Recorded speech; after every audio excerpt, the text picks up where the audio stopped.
obrigado pela atenção de todos. Meu nome é Fernando Pinho Esteves, eu tenho minha graduação em cirurgia vascular pela Santa Casa de São Paulo. E hoje a gente vai começar a falar com vocês sobre os temas de cirurgia vascular para a prova do R1. Então, hoje eu vou começar conversando com essa primeira parte.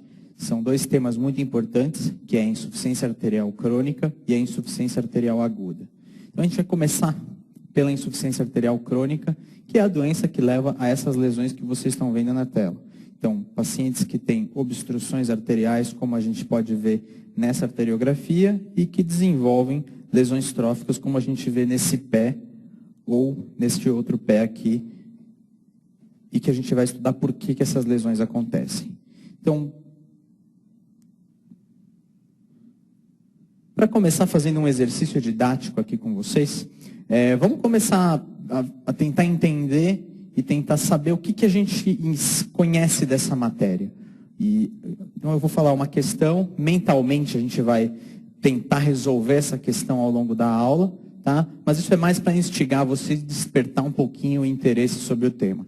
Então, uma questão recente, de 2015, da Universidade Federal do Rio Grande do Norte. O paciente hipertenso de 65 anos queixa-se de claudicação intermitente de panturrilha direita para deambular 500 metros em terreno plano.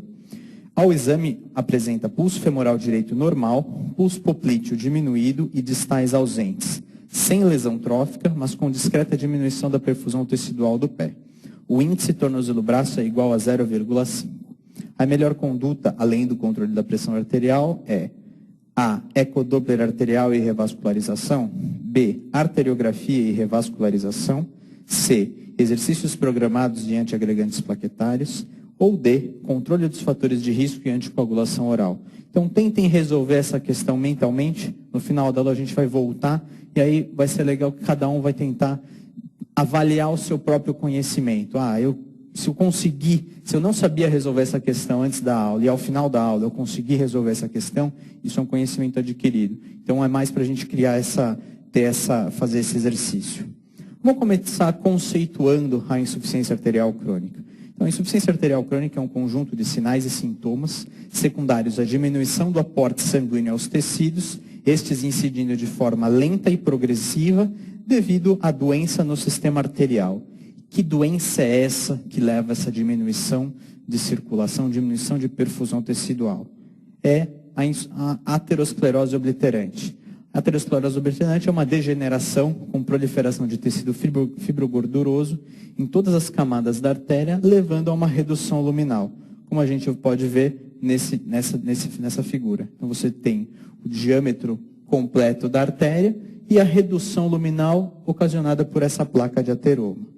E quais são os fatores de risco para a insuficiência arterial crônica?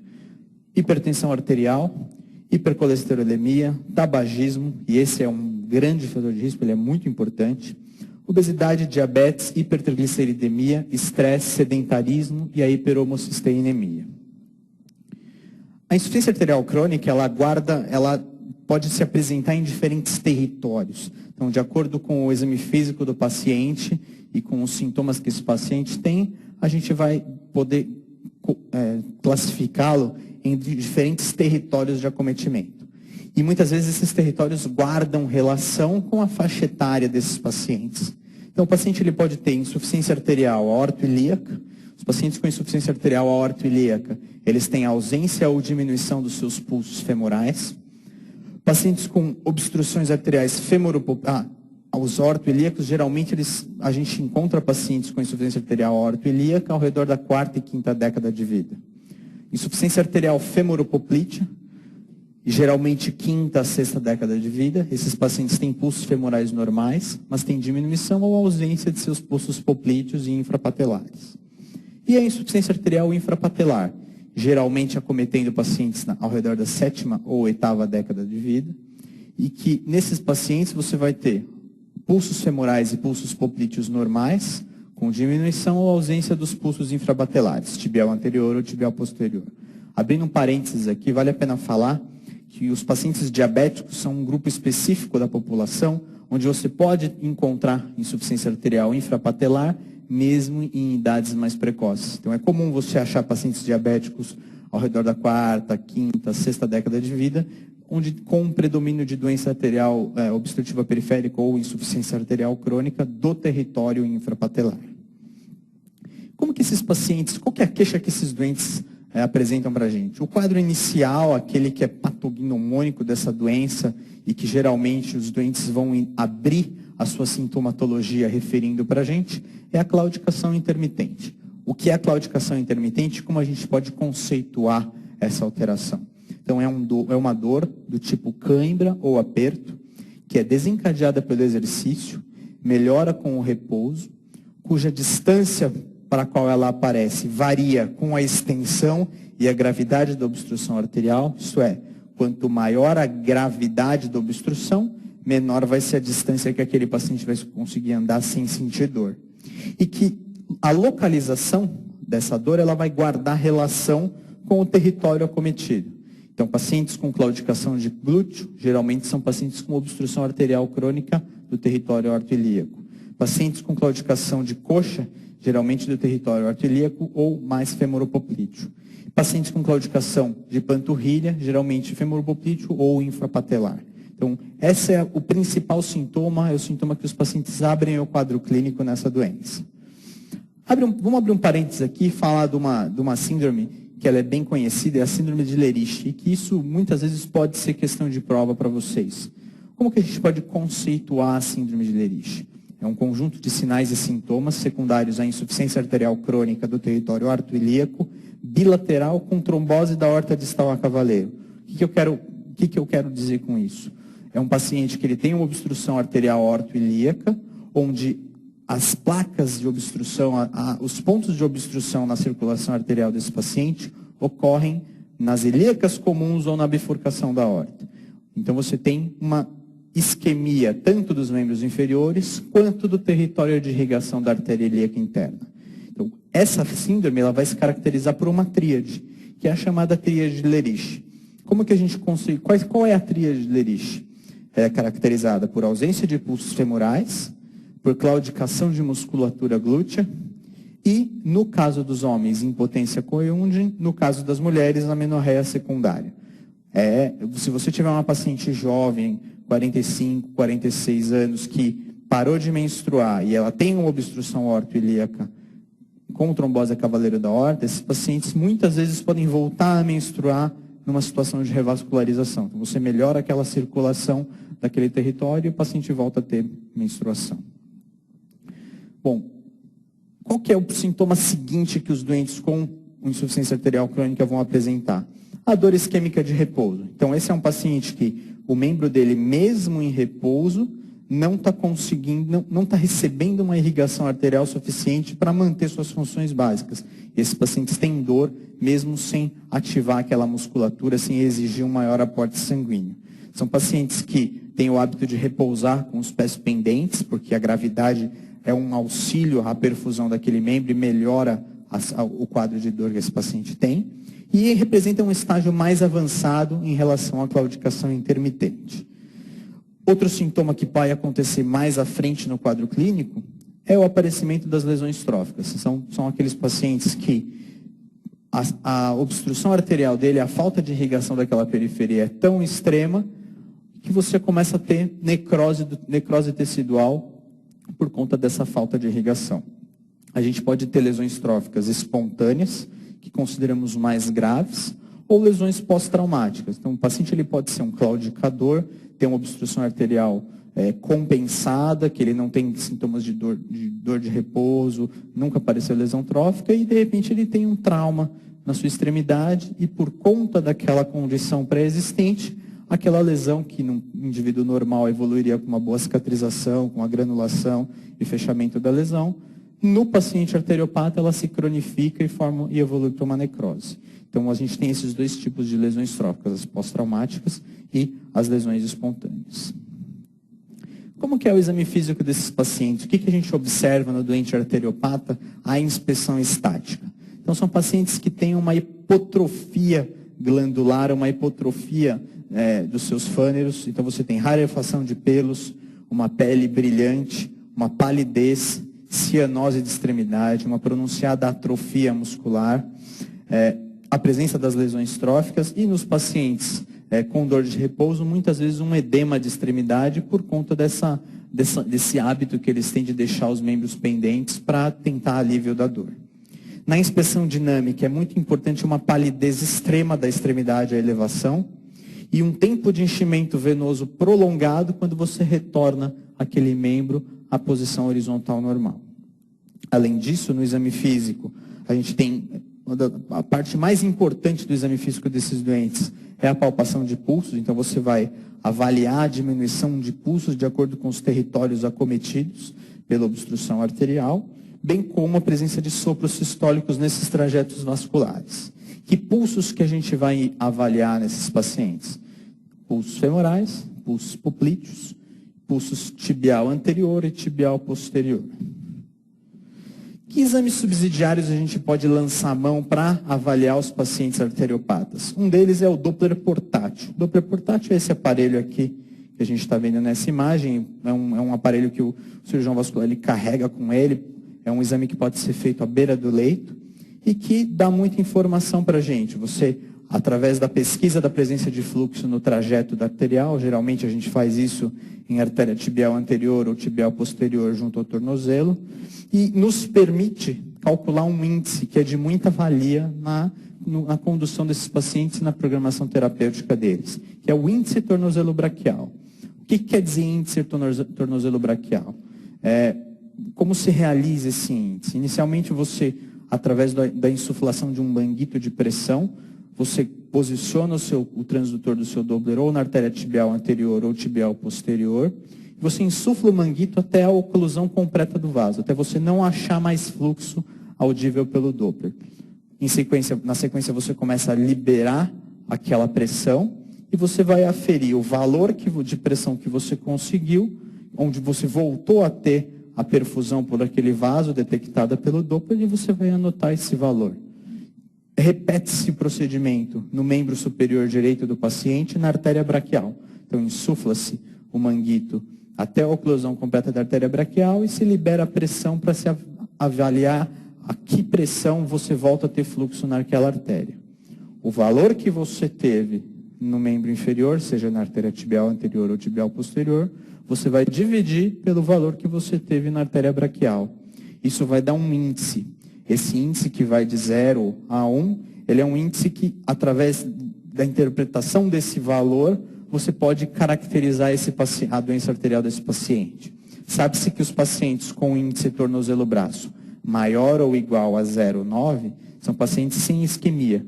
Uma pessoa normal que não tenha qualquer doença, ela pode ter um índice de 0,9. Os pacientes com índice de 0,5 a 0,9 geralmente são pacientes arteriopatas cuja sintomatologia que eles vão apresentar é a claudicação intermitente. Já os pacientes com índice tornozelo-braço menor ou igual a 0,5, nós consideramos doentes em isquemia crítica. Geralmente são doentes que vão ter ou claudicações muito severas, ou dor de repouso, ou já a presença de lesões tróficas. Outra grande importância desse exame, desse índice, é que ele é um bom medidor de risco, ele é um bom estratificador de risco cardiovascular. Sabe-se que quanto menor o índice tornozelo-braço de um paciente, maior é o risco que ele tem a longo prazo de desenvolver doenças cardiovasculares. Outro exame que a gente pode lançar a mão é o ultrassom Doppler arterial, ou ultrassom duplex scan. Ele é um exame pouco invasivo e é um exame que ele detecta a presença de fluxo numa artéria, detecta a presença de placas ateromatosas, mas o mais importante, ele avalia alterações hemodinâmicas que essas placas ocorrem. Quando você tem uma redução luminal de uma artéria, automaticamente o fluxo do sangue que passa por aquela artéria ele vai se acelerar naquele ponto de obstrução. Através da medida do quanto esse fluxo se acelera, você pode inferir o grau de obstrução que é presente naquela artéria. E é isso que o ultrassom Doppler vai nos dar de informação. Então é um exame que ajuda bastante, mas que tem a dificuldade de se tratar de um exame que é examinador dependente. É diferente de você fazer uma arteriografia, ver a imagem ali na sua frente. O ultrassom ele depende muito do médico que está realizando o exame para conseguir achar a imagem e achar as informações que a gente está pesquisando no paciente. Outros exames que a gente tem é a angiotomografia e a angiorressonância. São exames pouco invasivos. No caso da angiotomografia, necessita-se de contraste iodado e expõe-se o paciente a uma radiação ionizante. Ele é um exame que dá uma riqueza de detalhes muito boa para a gente avaliar o sistema arterial, mas tem como desvantagem, quando você tem muita calcificação parietal, muitas vezes a luz daquele vaso ela fica mais difícil de se avaliar e você não consegue inferir tão bem qual que é o grau de obstrução que você pode ter naquela região. Mas é um exame que ajuda bastante na prática diária. A angiorressonância segue a mesma linha da angiotomografia, tem a vantagem de não utilizar contraste iodado e não expor o paciente à radiação ionizante, sim a um campo magnético. Tem a desvantagem de ser um exame que tem um custo um pouco mais elevado que a angiotomografia e que tende a superestimar estenoses. Então, muitas vezes você pode ter um paciente com uma obstrução pela angiorressonância aferida em 70%, 80%, e quando você faz um exame de maior poder diagnóstico, você vai ver que aquela obstrução, na verdade, tem 50%, 60%. Então, as imagens de angiorressonância, elas tendem a superestimar obstruções que não são tão graves assim. E o melhor exame, aquele que dá para a gente a melhor qualidade de imagem, evidenciada por essas fotos aqui, é a arteriografia. A arteriografia é um exame onde, através do cateterismo, da cateterização da artéria que se quer estudar, a injeção de contraste no interior dessa artéria, você consegue uma ótima avaliação do grau das estenoses, dos pontos de obstrução, da presença de placas ateromatosas, presença de circulação colateral, de forma que é o exame que nos dá as melhores informações quando você quer programar um tratamento para o paciente. Lembrando, a arteriografia é um exame de todos o mais invasivo. Então, para se fazer uma arteriografia, é necessário você fazer uma punção arterial, você passar um fio-guia, você passar um introdutor, você manipular catéteres, fios no interior do paciente. Em todas essas etapas, complicações podem acontecer. Então, hematoma local, embolização de placa, dissecção de artéria, pseudoaneurisma ou hematoma na retirada do introdutor. Então, é um exame que não se lança a mão, a não ser que se tenha uma programação pré-operatória bem estabelecida e bem definida e bem indicada para esse paciente. Então, a arteriografia, lembrando, é o padrão ouro, é a melhor qualidade de imagem. Porém, é um exame que deve ser empregado estritamente no sentido pré-operatório. Então, aquele doente que tem a indicação de uma revascularização, você lança a mão desse exame. Como que a gente classifica os doentes com insuficiência arterial crônica? Existem algumas classificações, eu vou falar de duas. Mais antiga é a classificação de Fontaine. Fontaine divide os pacientes em Fontaine 1, que são doentes assintomáticos, são pacientes que têm alteração de pulso, têm obstruções, porém não claudicam, não têm sintoma algum.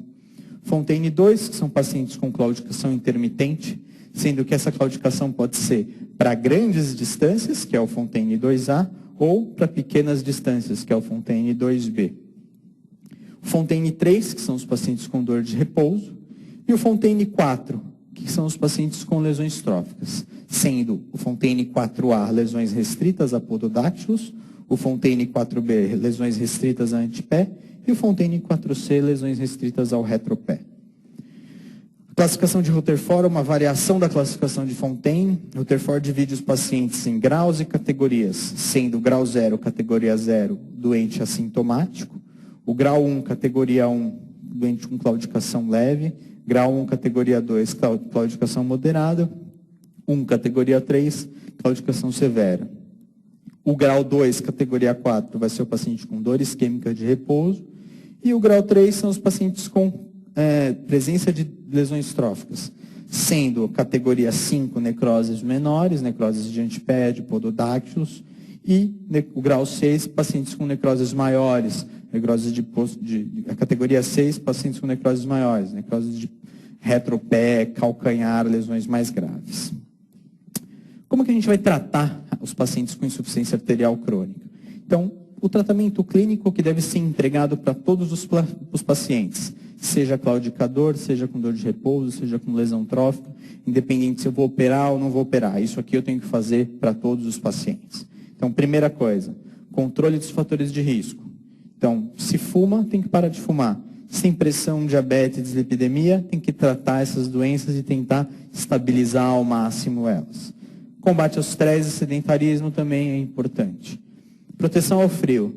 Quando a gente tem uma temperatura um pouco mais fria, um clima mais de inverno, há uma grande possibilidade do desenvolvimento de lesões tróficas por conta de vasoconstrição periférica. Então, proteção das extremidades, proteção contra o frio, é algo que se deve recomendar para todo paciente arteriopata, principalmente nos períodos de inverno. Uso de drogas antiagregantes plaquetárias. Os antiagregantes plaquetários eles têm a propriedade de diminuir a degeneração aterosclerótica da parede, reduzir o risco de eventos aterotrombóticos. As drogas principais que a gente tem é o Aécio, o clopidogrel e a ticlopidina. Não se tem nenhum benefício bem definido de uma sobre outra. Então, a droga que mais se utiliza e que está mais largamente empregada no nosso meio é o ácido acetilsalicílico. E, além disso, a gente tem as estatinas. As estatinas devem ser empregadas para esses pacientes, independente deles terem dislipidemia ou não. Sabe-se que o uso prolongado de estatinas tende a estabilizar as placas e diminuir a chance de eventos adversos naquelas placas. Como que a gente trata os claudicadores? Então, a gente falou do tratamento clínico sensu lato para todos os pacientes. E como a gente vai tratar os claudicadores? Então, esses pacientes devem ser colocados em um programa de marcha programada. Isso é, um programa de exercícios supervisionados, com caminhada diária, visando a estimulação daquela musculatura e o desenvolvimento da circulação colateral. Além disso, deve-se associar o uso de vasodilatadores, sendo a droga mais empregada hoje o cilostazol. O cilostazol é um inibidor da fosfodiesterase 3, que tem como ações produzir um relaxamento da musculatura lisa, levar a uma vasodilatação e ter um efeito hemorreológico e antiagregante plaquetário associado. Efeito hemorreológico é quando você tem um aumento da maleabilidade eritrocitária e com isso aquele eritrócito ele consegue navegar por vasos de menor calibre e prover uma melhor perfusão daquela extremidade.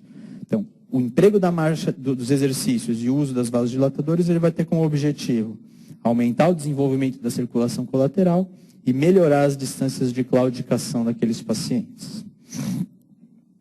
Bom, e qual que é a indicação de tratamento cirúrgico? Que tipo de tratamento a gente faz para os pacientes? Então, as indicações são na presença de lesões tróficas. Então, o paciente que é arteriopata, que desenvolve uma lesão trófica, está indicada a revascularização. Presença de dor de repouso, nos pacientes com claudicação limitante, e claudicação limitante é um sintoma muito pessoal. Um paciente de 60 anos, ele pode claudicar, e essa distância ser limitante para ele, para determinado, por exemplo, 500 metros, e essa mesma distância para uma senhora de 90 anos não ser limitante. Então, claudicação limitante é um sintoma que deve ser individualizado nos pacientes. E na falha do tratamento clínico. Então, lembrando essas 4 indicações. Lesões tróficas, presença de dor de repouso, claudicação limitante ou na falha do tratamento clínico. Qual que é o objetivo do tratamento cirúrgico? Restaurar ou melhorar a circulação para aquela extremidade isquêmica ou levar a uma melhora da dor apenas. E que alternativas técnicas a gente tem? Os enxertos ou pontes de revascularização, as tromboendarterectomias, o tratamento endovascular e, quando não é mais possível se fazer uma revascularização, as amputações. Então, aqui, alguns exemplos de revascularização. Essa foto aqui é um enxerto femoropoplíteo, então a gente vê uma veia safena invertida, anastomose proximal, anastomose distal. Aqui embaixo, uma arteriografia de um enxerto fêmoro-interósseo, então aqui a anastomose distal, para revascularização daquela lesão trófica. E aqui um exemplo de um enxerto aorto-bifemoral, então você tem anastomose proximal e anastomose distal nas 2 artérias femorais, para revascularização no paciente com essa lesão trófica de hálux. Os materiais utilizados para se fazer esses procedimentos: veia autógena, geralmente a veia safena magna que é utilizada para esses procedimentos, ou materiais sintéticos, como o PTFE, que é um plástico, ou o Dacron, que é uma prótese de tecido, geralmente se utiliza o Dacron em território aortoilíaco. Você pode fazer um enxerto, você pode fazer uma ponte, ou você pode abrir aquela artéria e retirar aquela placa que está causando obstrução, que é o que fizeram nesse caso aqui. Paciente com obstrução aortoilíaca bilateral, onde através de um acesso abdominal e um acesso inguinal foi retirada a placa de ateroma, essa aqui é a placa de um dos lados, e se restaurou a circulação por aquela artéria através da retirada dessa placa. Outro tratamento que tem ganhado muito campo e que hoje muitas vezes é o tratamento de escolha para muitos casos, é o tratamento endovascular. Então, você pode fazer um enxerto, você pode fazer uma ponte, ou você pode ultrapassar aquela lesão com um fio guia específico, dilatar aquela lesão com ou sem a colocação de um stent para manter aquela revascularização.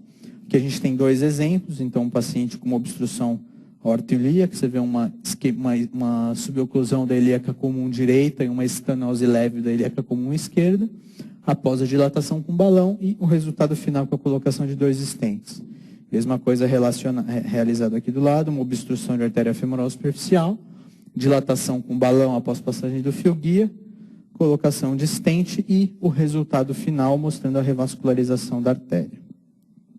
Bom, a gente falou da insuficiência arterial crônica, que é aquela que se desenvolve paulatinamente e de maneira devagar. Vamos falar agora da insuficiência arterial aguda.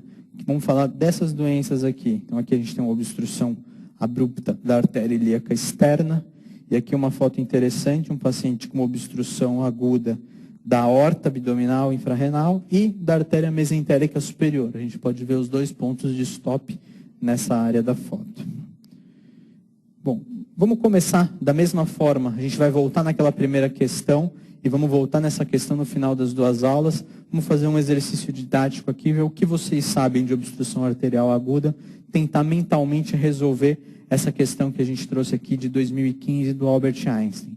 Então, um paciente do sexo masculino, 60 anos, hipertenso e com discreta sequela motora em membro superior e inferior esquerdos, decorrente de acidente vascular encefálico há 1 ano. Procura pronto-socorro por dor de início súbito no membro inferior esquerdo, com forte intensidade, iniciada há cerca de 3 horas. Apresenta no exame físico pressão de 14/8, frequência de 132 batimentos e um pulso irregular. Há um gradiente térmico e uma palidez presentes no membro da queixa. O pulso poplíteo, tibial posterior e pedioso à esquerda são ausentes na perna da dor e os demais presentes, femoral e todos da outra perna. A hipótese diagnóstica e o tratamento são, respectivamente, A. Oclusão arterial crônica e antiagregação plaquetária. B. Oclusão arterial aguda e tromboembolectomia. C. Flegmásia cerúlea alba e tromboembolectomia. Ou D. Trombose venosa profunda e anticoagulação plena. Tentem resolver mentalmente essa questão. Vamos começar conceituando a insuficiência arterial aguda. Como que a gente pode conceituar essa doença? Ela ocorre devido à diminuição súbita ou piora da perfusão tecidual com ameaça potencial à viabilidade do membro. Então, duas palavras são importantíssimas nessa frase. Súbita e viabilidade. Então, é uma obstrução súbita de uma perna que não está acostumada com aquele regime de perfusão e que, por conta disso, a viabilidade daquela perna na fase aguda, imediatamente ela está comprometida, ela está em risco. Tem uma incidência de 17 casos para cada 100 mil habitantes e vem aumentando com o aumento da longevidade. Aumentam doenças coronarianas, aumentam pacientes com arritmia cardíaca e você tem um aumento também da doença aterosclerótica que também vai levar à obstrução arterial aguda, a gente vai ver por quê. Lembrando que essa doença, o que é importante se saber, que o diagnóstico tardio, ele invariavelmente vai estar associado à perda do membro ou ao óbito desses pacientes. Então aqui a gente tem uma imagem de um paciente com uma obstrução arterial aguda do membro inferior direito. Olha a notada cianose na planta do pé desse paciente em relação ao membro inferior esquerdo. Quais são as etiologias principais da insuficiência arterial aguda? As 3 principais é a embolia, a trombose e o trauma. Sendo que o trauma, isso faz parte de um grande capítulo dos traumas vasculares que a gente não vai se ater muito nessa aula. Outras causas que a gente tem são dissecções arteriais, causas inflamatórias. Então, pacientes com vasculite podem evoluir com quadro agudo. Causas hematológicas, policitemia vera pode levar a quadros de obstrução arterial aguda. Causas medicamentosas, por exemplo, uso de derivados de ergot. Pacientes, sabe que uma das formas de obstrução arterial é a obstrução por espasmo em pacientes que fazem uso de derivado de ergot. E aqui a gente tem um exemplo de uma paciente que desenvolveu essa alteração. Olha o grande espasmo do território ilíaco direito dessa paciente. Infecções e neoplasias também podem levar. Mas a gente vai se ater mais na embolia arterial aguda e na trombose arterial aguda. Bom, qual que é o quadro clínico dos pacientes com insuficiência arterial aguda? E isso eu acho que é o mais importante em cirurgia vascular que qualquer estudante de medicina deve saber. Se você souber identificar uma perna com insuficiência arterial aguda na sua prática clínica, você já pode se considerar que você sabe uma das coisas mais importantes que existe em cirurgia vascular para o médico que é generalista, que não é um especialista na área. Então, qual que é o quadro clínico desses pacientes? Então, primeiro, tem geralmente um início súbito e é caracterizado pelos 6 P's. Dor, pain, ausência de pulso na topografia, onde você vai ter a obstrução, palidez, parestesia, paresia e a frialdade, cujo sinônimo é a apoiquilotermia. Então, esses 6 P's da obstrução arterial aguda são importantíssimos para o entendimento da doença e para correto diagnóstico desses pacientes. Bom, vários fatores vão influenciar na perda tecidual que o paciente pode ter e no grau de isquemia que ele tem, sendo local de oclusão.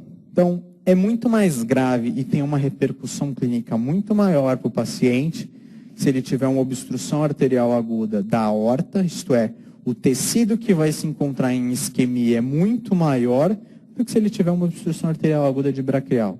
Então, a repercussão sistêmica de uma embolia de aorta é muito maior do que de uma embolia de artéria braquial. Então, o local de obstrução tem uma grande importância nisso.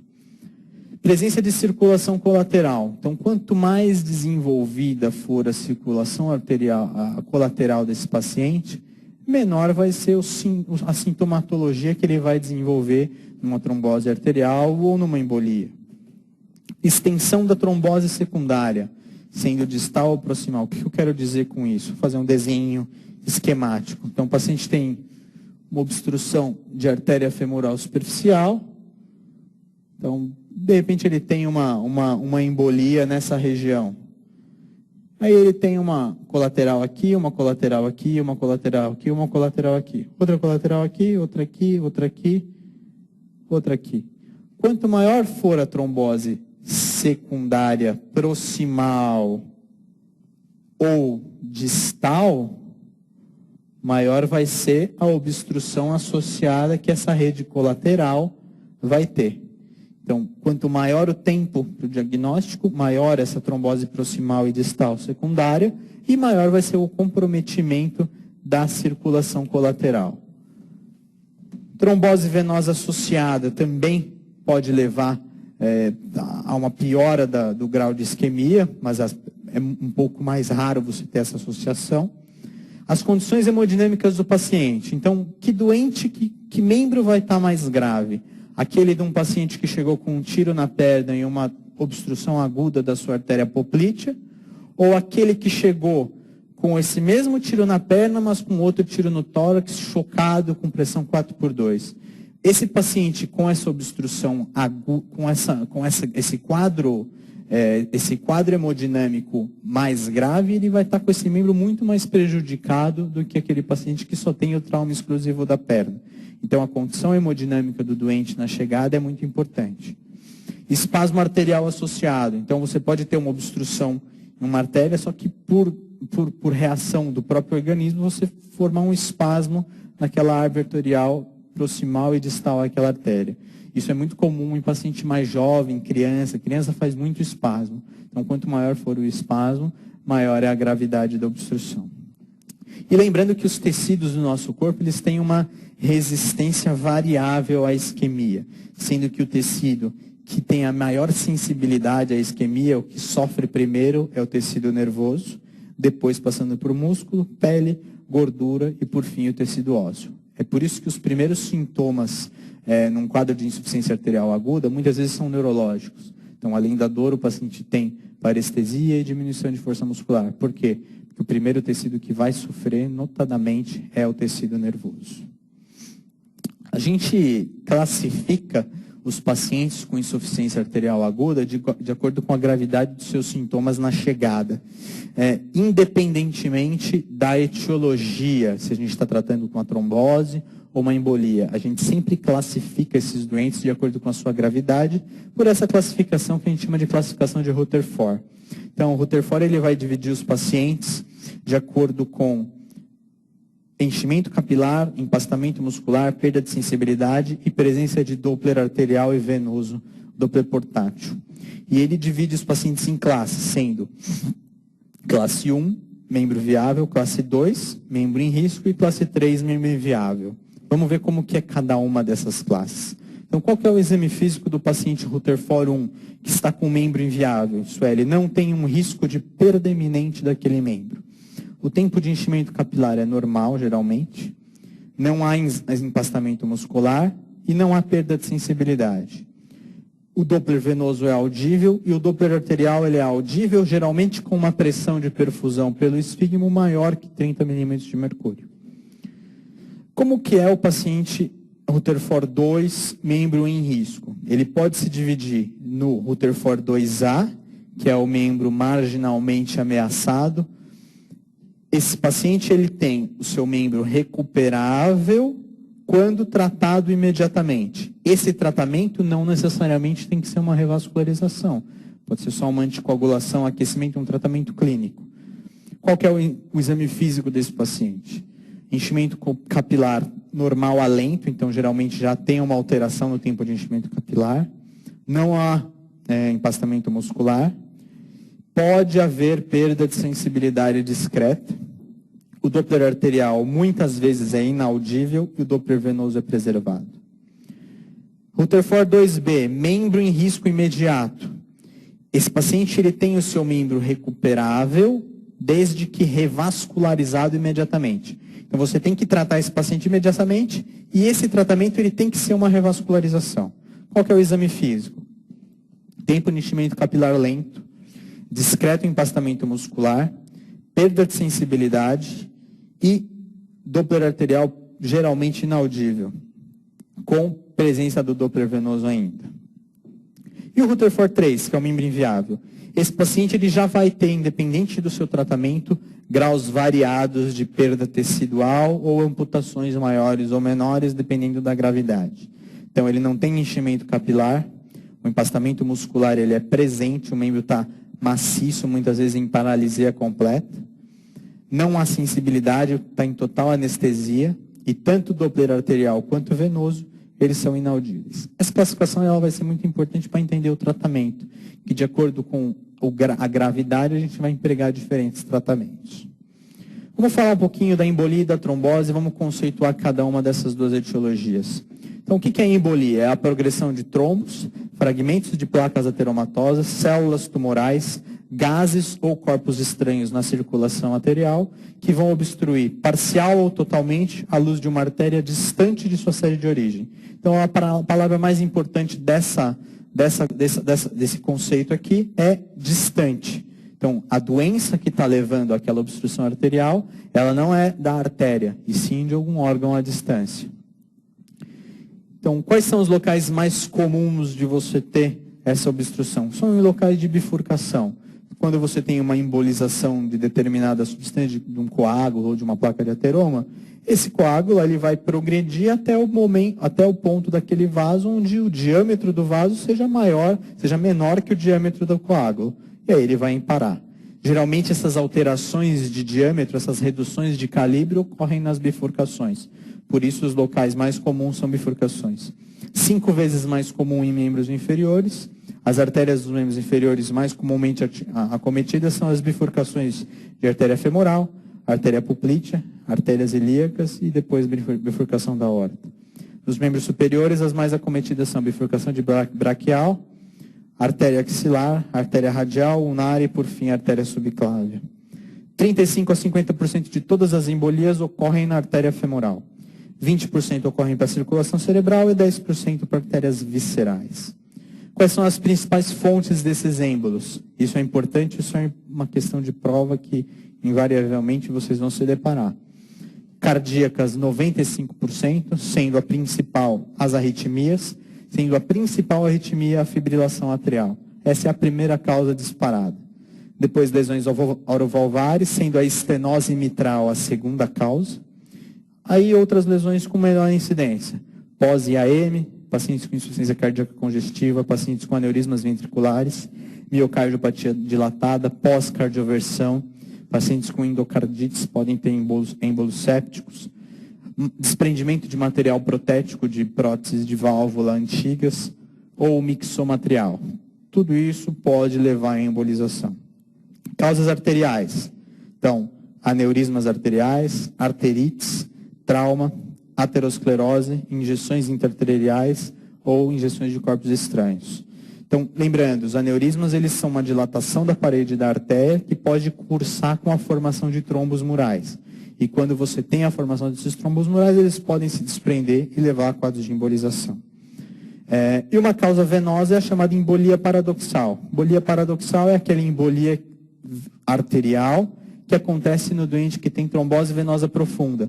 E associado a essa trombose venosa profunda, ele tem um CIA ou CIV, uma comunicação interatrial ou interventricular.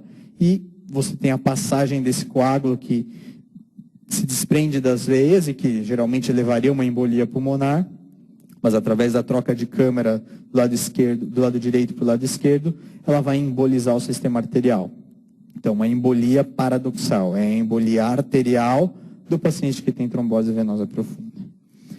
A trombose, como a gente conceitua? Então, a trombose é uma obstrução parcial ou total de uma artéria, por conta de um trombo que é formado no local e é originado por alterações endoteliais e alterações de hemostasia. Então, a doença na trombose arterial, ela não está à distância do vaso com obstrução, ela está no vaso que apresentou essa obstrução. Então, como isso acontece? Então, você tem uma artéria com uma doença aterosclerótica, em um dado momento, você, por um acidente de placa, uma exposição do colágeno e alteração de fluxo local, desencadeando uma agregação plaquetária e ativação de cascata de coagulação, levando à trombose aguda daquele vaso. Então, os locais preferenciais vão coincidir com os locais mais acometidos por aterosclerose. Então, o principal de todos, artéria femoral superficial no canal dos adutores. É o local preferencial onde se dá a grande maioria das tromboses arteriais agudas. Outros locais, a aorta distal, artérias ilíacas, bifurcação da artéria poplítea. Então, a trombose arterial, o que tem que ficar na cabeça é uma doença da artéria. A embolia é uma doença de outro lugar que foi causar uma obstrução na artéria. Vamos dividir a embolia em trombose de acordo com os principais sintomas. Então, no caso da embolia, o início é mais agudo, lembrando, é um paciente que não tem doença no seu sistema arterial, tem menos circulação colateral. Quando você tem uma obstrução na embolia, a chance dessa obstrução ser mais grave e dar um quadro mais agudo é maior do que na trombose, onde a obstrução tende a ser rápida também, porém mais gradual que na embolia. A dor na embolia é mais aguda, na trombose mais moderada, ambas intensas. A coloração, geralmente o membro da embolia, ele tende a ser mais pálido e o membro da trombose tende a ser mais mosqueado, com algum grau de perfusão leve, provavelmente por artérias colaterais. Antecedente de claudicação. Na embolia, geralmente é ausente. Não tem porquê um paciente que não tem doença no seu sistema arterial ter uma história de claudicação. Porém, na trombose, ele é presente. Geralmente, aquele paciente que desenvolveu uma trombose, ele já tinha alguma obstrução e levou a ter aquele sintoma. Fonte de êmbolos e doença cardíaca pré-existente vai ser mais comum em quem? Na embolia. Então, lembrando, a doença na embolia, ela está à distância, 95% das vezes no coração. Então, é frequente nos casos de embolia e incomum nos casos de trombose. E o déficit de pulso contralateral e presença de sopro contralateral. Lembrando, insuficiência arterial crônica, a aterosclerose, ela é uma doença sistêmica. Então, o paciente que tem uma obstrução femoropoplítea do lado direito, geralmente ele também vai ter do lado esquerdo. Então, é mais frequente você ter um déficit de pulso contralateral no paciente que chega com um membro com uma trombose arterial aguda do que nos casos de embolia. Então, esse quadro também é muito importante para diferenciar as duas doenças. Que exames diagnósticos auxiliares a gente vai ver? Então, o Doppler portátil, que a gente já falou na aula de insuficiência arterial crônica, que permite a realização do índice tornozelo-braço, que dá todas aquelas informações sobre gravidade e que nos ajuda, nesse caso, a enquadrar esse paciente na classificação de Rutherford. O Duplex Scan, ou Doppler arterial, que combina, que avalia a presença de fluxo nas artérias. Angiotomografia e angiorressonância. No caso da insuficiência arterial aguda, vai ter um papel meio mal definido, não são exames que dão um poder diagnóstico tão grande para a gente vai entender por quê. E a arteriografia, que é o padrão ouro, é o exame da maior qualidade de imagem e que nos permite avaliar local de obstrução, presença de leito distal, nos permite propor uma terapêutica no ato do exame, se você for realizar algum tratamento endovascular. O importante, nos pacientes com dúvida diagnóstica, algumas informações que podem ser vistas pela arteriografia nos ajudam a diferenciar se estamos diante de uma embolia ou de uma trombose. Então, como que é a arteriografia na embolia? Então, geralmente uma imagem de taça invertida, que é essa que a gente está vendo aqui. Em geral, o paciente não tem doença aterosclerótica, então artérias lisas, uma pobre circulação colateral e a presença de obstruções em áreas de bifurcação. Essas são as características arteriográficas de pacientes com embolia arterial. E no caso da trombose, então, na trombose você já tem uma obstrução crônica, você já tem artérias trabalhadas já pela aterosclerose, com placas ateromatosas em todo o seu território. Então você vai ter esse serrilhamento das bordas das artérias, então artérias trabalhadas. As obstruções geralmente vão ser em ponta de lápis ou secção transversa, que é o que a gente vê aqui. E como esse paciente já está adaptado àquele regime de uma hipoperfusão, a presença de uma rica circulação colateral. Vamos tratar os doentes com insuficiência arterial aguda. Quais são as medidas gerais iniciais para esses pacientes? Aquecimento dos membros, proteção do membro, colocação desse membro em posição de proclive, para a gravidade ajudar naquela perfusão. Anticoagulação, mesmo do doente que você vai operar ou paciente que vai ser tratado apenas clinicamente. Por quê? Pode ser o tratamento definitivo ou pode prevenir a progressão da trombose secundária proximal ou distal. Além disso, analgesia, dói muito, obstrução arterial aguda, e o uso de vasodilatadores que pode ser empregado, mas não tem um benefício muito bem definido. De acordo com a gravidade no membro, qual vai ser o tratamento empregado, respeitando-se a gravidade pela classificação de Rutherford.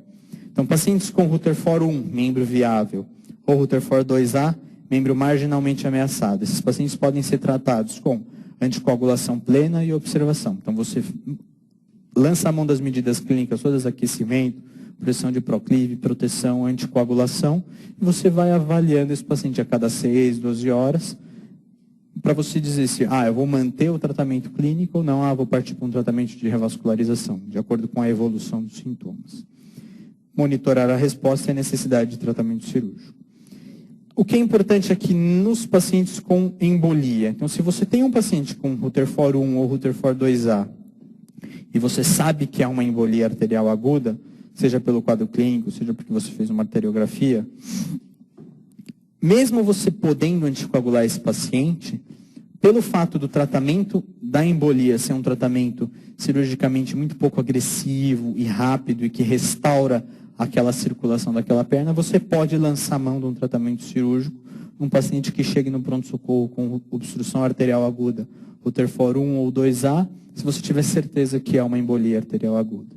Então, o tratamento, nesses casos, geralmente é clínico, mas nas embolias você pode lançar mão no tratamento cirúrgico. E nos pacientes com o quadro um pouco mais grave, então, membro em risco imediato, Rutherford 2B, ou membro inviável, alguns casos, porque às vezes o membro é inviável, você não tem o que fazer, você tem que partir para uma amputação. A revascularização deve ser imediata, sendo que nas embolias deve ser feita através da embolectomia com catéter de Fogarty, e nas tromboses através das pontes cirúrgicas ou angioplastias. Então, esse é o catéter de Fogarty, ele é um catéter que tem um balãozinho na ponta, tem vários tamanhos de acordo com a artéria que você está tentando revascularizar, E o tratamento é feito da seguinte maneira. Você faz uma dissecção de uma artéria, geralmente se disseca a bifurcação da artéria femoral comum ou a bifurcação da artéria femoral, da artéria poplítea nos membros inferiores, ou se disseca a bifurcação da artéria braquial nos membros superiores. Você faz um controle dessa artéria, uma arteriotomia, navega esse catéter distal à área de obstrução, insufla esse balão e traciona ele recolhendo aqueles coágulos e aqueles êmbolos. Restaura essa circulação para a extremidade imediatamente após esse procedimento e os resultados são muito bons. Então, um procedimento que pode ser feito rapidamente, até mesmo com anestesia local, e que dá restaura imediatamente aquela obstrução que esse paciente tinha. No caso das tromboses arteriais agudas, muitas vezes você não pode limpar aquela artéria porque a doença está nela. Você pode até passar um catéter e limpar uma trombose? Pode. Porém, como você tem aquela obstrução na placa ateromatosa, geralmente aquela artéria vai entupir de novo. Então, muitas vezes, nas tromboses, deve-se lançar a mão dos enxertos de revascularização, seguindo mais ou menos a mesma linha do que a gente viu na aula de obstrução arterial crônica. Então, você pode utilizar veia safena magna para fazer enxertos de perna e membros inferiores, ou prótese de PTFE ou prótese de dacro. Então, aqui a gente tem dois exemplos, um enxerto femoropoplítico com safena invertida, anastomose proximal e distal, e aqui um enxerto aorto-bifemoral com prótese de dacron bifurcada. Você pode, da mesma forma, você pode fazer uma ponte, você pode ultrapassar aquela obstrução com um fio guia, dilatar e colocar um stent, que é o que foi feito nesse caso aqui, uma angioplastia da artéria poplítea de um paciente com uma trombose arterial aguda. Muitas vezes o paciente pode chegar desse jeito para a gente, com essa perna já inviável. Esses pacientes já têm uma isquemia avançada, cianose fixa, ausência total de motricidade e sensibilidade, rigidez articular, sintomas de... o paciente já pode ter insuficiência renal aguda por conta de rabdomiólise. Então, deve-se preservar a vida. Então, para esses pacientes, o único tratamento possível, quando eles chegam com essa gravidade, são as amputações primárias. Um tratamento, só para terminando aqui falar de um tratamento que vem ganhando o campo, é a fibrinólise por catéter. Então, você pode ter um paciente com uma trombose arterial aguda, com um quadro leve, então Rutherford 1 ou Rutherford 2A, onde você pode tentar desobstruir aquela artéria através da injeção de fibrinolíticos. Geralmente o fibrinolítico que se usa é o RTPA, em baixas doses, através de um catéter intratrombo. Depois que você dissolve aquele coágulo, muitas vezes você vai ter a exposição da artéria doente, da artéria que tem uma placa que levou aquele quadro de trombose, e você vai lá e faz uma angioplastia e resolve o problema do paciente. Então, lembrando só que a fibrinólise por catéter na insuficiência arterial aguda é um tratamento que também pode ser empregado. Bom, vamos voltar para aquelas questões do meio da aula. Então, a primeira questão, aquela do Rio Grande, Universidade Federal do Rio Grande do Norte, da aula de obstrução arterial crônica. Então, é um paciente hipertenso, de 65 anos, claudicador para 500 metros. Apresenta pulso femoral direito normal, poplíteo diminuído e distais ausentes, sem lesão trófica. Então, a gente sabe que, e com índice tornozelo do braço igual a 0,5. Então, a gente sabe que é um paciente arteriopata, que que é só claudicador, que não tem lesão trófica. A indicação disso, o que é? Tratamento clínico. Então, vamos ver as alternativas. A, ecodoppler e revascularização, não tem indicação de revascularização, está errado. B, arteriografia e revascularização, na mesma linha, também não tem indicação. C, exercícios programados e antiagregantes, isso está certo. E D, controle de fatores de risco e anticoagulação oral. Doente com obstrução arterial crônica não tem indicação de anticoagulação, só de antiagregação plaquetária. Então, a alternativa correta vai ser a C, exercícios programados e antiagregantes plaquetários.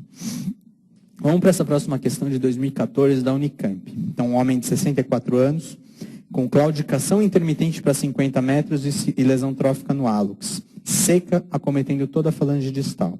Ao exame radiológico apresenta oclusão femoropoplítea com reenchimento da artéria poplítea. A conduta é A. Então, é um paciente arteriopata que já tem lesão trófica. A gente sabe que, na presença de lesão trófica, a indicação é de revascularização. Então, vamos ver as alternativas. A. Fisioterapia para desenvolvimento de circulação colateral. Não tem indicação nesse caso. Você pode botar o paciente em exercício se ele for um claudicador ou um arteriopata compensado, mas não no caso de uma lesão trófica. Então, A está errada. Cirurgia de revascularização. Está correto. Então, essa alternativa está certa. Vamos guardar ela. C, amputação parcial do hálux. Se você tem um paciente arteriopata, onde você tem uma obstrução femoropoplítea, e ele tem uma necrose de hálux, não adianta você amputar aquele hálux que você só vai aumentar a lesão. Se você não realizar uma revascularização daquele membro, a sua amputação não vai ter uma cicatrização. Então, amputação parcial sem revascularização prévia está errado.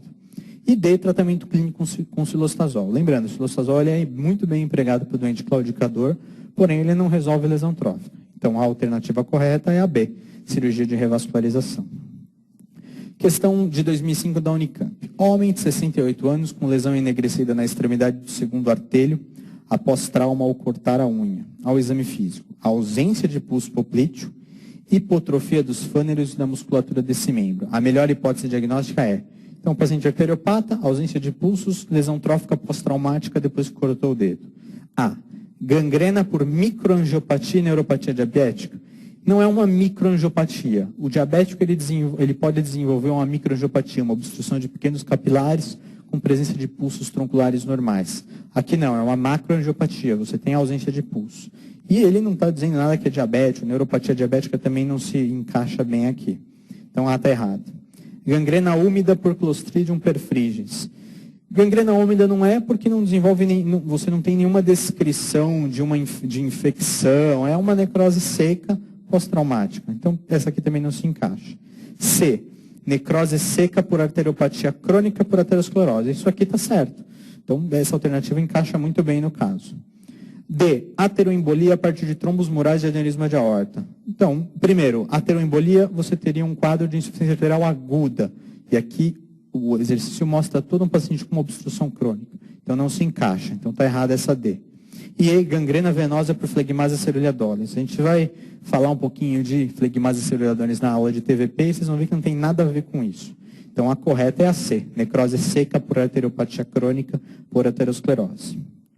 Vamos voltar naquela questão da aula de obstrução arterial aguda, a questão de 2015 do Albert Einstein, que é um paciente de sexo masculino, 60 anos, hipertenso, com sequela de AVC, e com uma dor de início súbito no membro inferior esquerdo há cerca de 3 horas. Exame físico, uma frequência cardíaca de 132 batimentos com pulso irregular, isso já nos remete a uma arritmia cardíaca. Presença de gradiente térmico e palidez presentes nos membros da queixa. O pulso, poplíteo tibial posterior impedioso na esquerda, que é a perna com dor, estão ausentes, e os demais presentes. Então, o femoral da esquerda e o femoral poplíteo tibial anterior e posterior da outra perna estão todos presentes. Então, arritmia cardíaca, pulsos contralaterais preservados, quadro agudo, 6 P's bem determinados. Vamos ver as alternativas. Oclusão arterial crônica e antiagregação? Crônico não é agudo. Então, A já está errada. Oclusão arterial aguda e tromboembolectomia. Está certa essa alternativa. E C, flegmásia cerúlea alba e tromboembolectomia. Flegmásia faz parte do capítulo das TVPs, não se encaixa nesse quadro clínico, está totalmente errado. Trombose venosa profunda e anticoagulação plena, mesma coisa, não se encaixa. Então, a alternativa correta é a B, obstrução arterial aguda e tromboembolectomia. Questão de 2014. Com relação à obstrução arterial, considere as seguintes afirmativas. Na embolia arterial aguda, a maior fonte de êmbolos é o coração. Está correta. Está certo. Na embolia arterial aguda, geralmente o paciente relata claudicação intermitente prévia. Geralmente na trombose arterial aguda. Então, a alternativa 2, ela não está certa, não. Se fosse na trombose arterial aguda, geralmente o paciente relata claudicação intermitente prévia, estaria correto. Mas como falou em embolia, está errado. 3. Oclusões trombóticas isoladas da artéria femoral geralmente não levam a quadros importantes de claudicação. Isso aí está correto. Muitas vezes o paciente pode ter uma obstrução arterial crônica da artéria femoral superficial e ser totalmente assintomático do ponto de vista de claudicação. Então, geralmente isso acontece sim, está correta a 3. 4. Com relação à claudicação intermitente, a distância da claudicação não se altera quando se mantém o mesmo ritmo da marcha, tanto no aclive quanto no declive. Isso está incorreto. A gente sabe que o paciente no aclive, as distâncias de claudicação diminuem. Então, a 4 está errada. E a 5, a anamnese e o exame físico concluem com razoável precisão se o paciente sofreu embolia ou trombose. Gente, o diagnóstico ele pode ser firmado clinicamente. Então, mediante a história e exame físico, você pode firmar muitas vezes sem embolia ou trombose. Então, temos como corretas a 1, a 3 e a 5, validando a alternativa E como correta. Bom, questão de 2009 do SUS da Bahia, paciente de sexo masculino, 57 anos de idade, hipertenso, com fibrilação arterial crônica. Já acende a lanterna. Cursando a 3 horas com dor em membro inferior esquerdo, associada a palidez cutânea, parestesia e diminuição da força muscular. Sem antecedente de claudicação. Ao exame físico, faces de dor, ausência de pulsos tibiais posteriores e pediosos no membro inferior esquerdo, pulsos contralaterais normais. Tudo fala em embolia para a gente nesse caso. Diante do exposto, a principal suspeita diagnóstica é A. Trombose venosa profunda, variante flegmásia cerulea dolens. Totalmente errado, não tem nada a ver com TVP. Trombose venosa profunda, variante flegmásia alba dolens, mesma linha, também está incorreto. C, oclusão arterial aguda, isso está correto. D, isquemia arterial crônica, não, o quadro é totalmente agudo. E, doença vascular periférica neurismática. Até um aneurisma de hipoplítea trombosada até pode evoluir com esse quadro, mas você não tem informações no enunciado que nos levem a esse diagnóstico. Então, não consideramos essa alternativa. A correta vai ser a C, oclusão arterial aguda. Bom, para terminar, nas embolias arteriais, questão de 2005, nas embolias arteriais periféricas, o local de origem do êmbolo mais frequente essa é fácil. A principal causa é a fibrilação atrial crônica. Fibrilação atrial crônica é geralmente uma doença de átrio e maior fonte de êmbolo vai ser o átrio esquerdo. Então, A, ventrículo esquerdo, não. B, átrio esquerdo, isso está correto. C, aorta torácica, não é. Aorta abdominal, não é. E nas válvulas cardíacas doentes. Todas as alternativas são locais onde você pode ter formação de êmbolo, mas a correta, a mais comum, é a B, no átrio esquerdo. Bom, muito obrigado pela atenção, estou à disposição para qualquer dúvida. Até a próxima aula.